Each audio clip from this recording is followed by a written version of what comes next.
Assalamualaikum warahmatullahi wabarakatuh. Perkenalkan, nama saya Sahil Muhammad Fahrija dari kelas C3 Akuntansi, seorang mahasiswa dari Digitech University yang ber-NPM 1022132. Jadi pada video kali ini saya akan sedikit memaparkan hasil dari analisis saya terhadap PT Astra Agrolestari Tbk, di mana PT Astra Agrolestari ini merupakan salah satu perusahaan perkebunan kelapa sawit di mana perseroan ini mulai mengembangkan industri perkebunan sejak lebih dari 40 tahun yang lalu. Berawal dari perkebunan ubi kayu, kemudian mengembangkan tanaman karet hingga pada tahun 1984 dimulailah budidaya tanaman kelapa sawit di Provinsi Riau.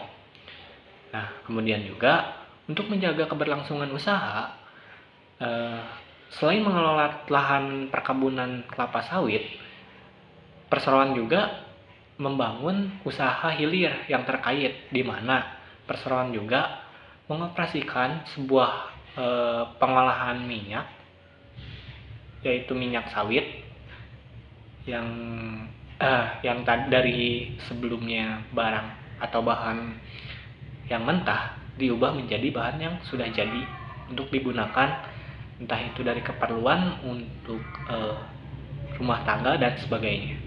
Oke, baik, selanjutnya yaitu pedoman tata kelola perusahaan di PT Astra Agrolestari Tbk, di mana tidak hanya mencerminkan bahwa perseroan telah memenuhi ketentuan perundang-undangan dan juga peraturan yang berlaku di negara Republik Indonesia ini, namun bagi perseroan implementasi GCG sama dengan komitmen terhadap visi dan juga misi perseroan yang berperan sebagai landasan dalam membangun dan menciptakan sistem dan struktur perusahaan yang tangguh dan berkelanjutan.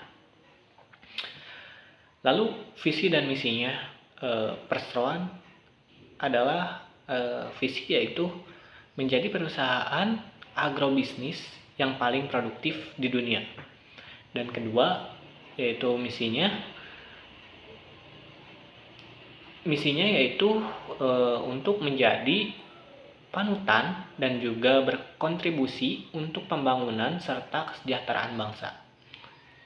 Lalu ada sabta budaya atau bisa kita sebut sebagai nilai dari sebuah perusahaan, di mana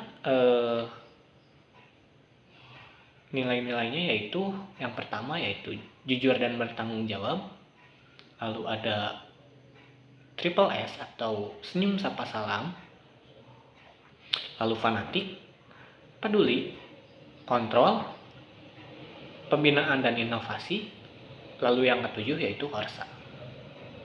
Berikutnya yaitu prinsip-prinsip dari GCG yang digunakan oleh perseroan atau perusahaan Astra Agrolestari.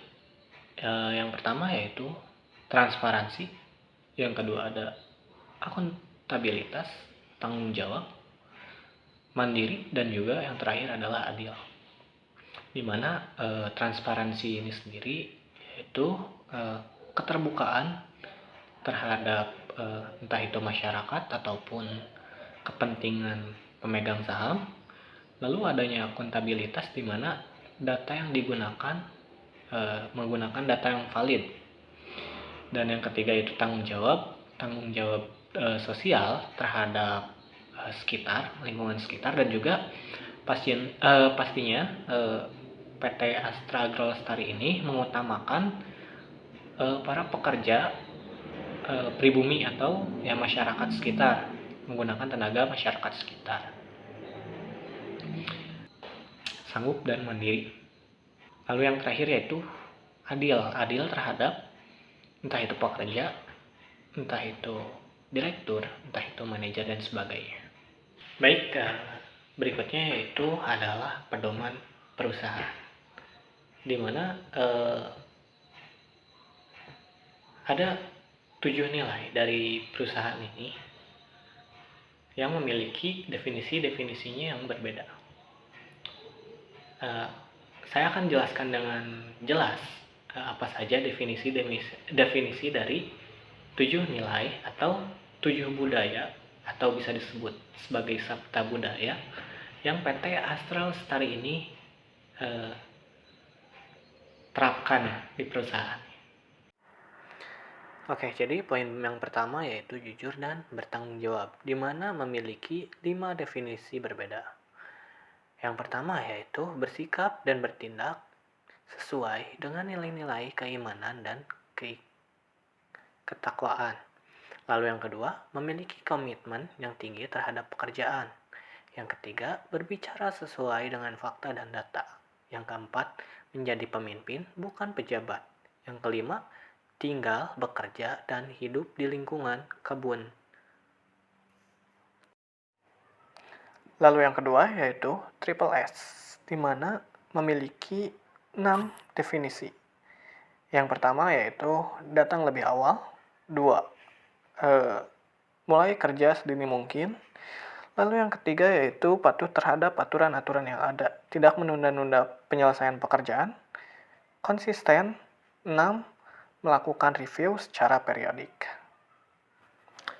Lalu yang ketiga yaitu fanatik, di mana fanatik sendiri memiliki 4 definisi. Yang pertama yaitu fanatik terhadap kultur teknis. Yang kedua, fanatik terhadap target. Ketiga, fanatik terhadap norma kerja.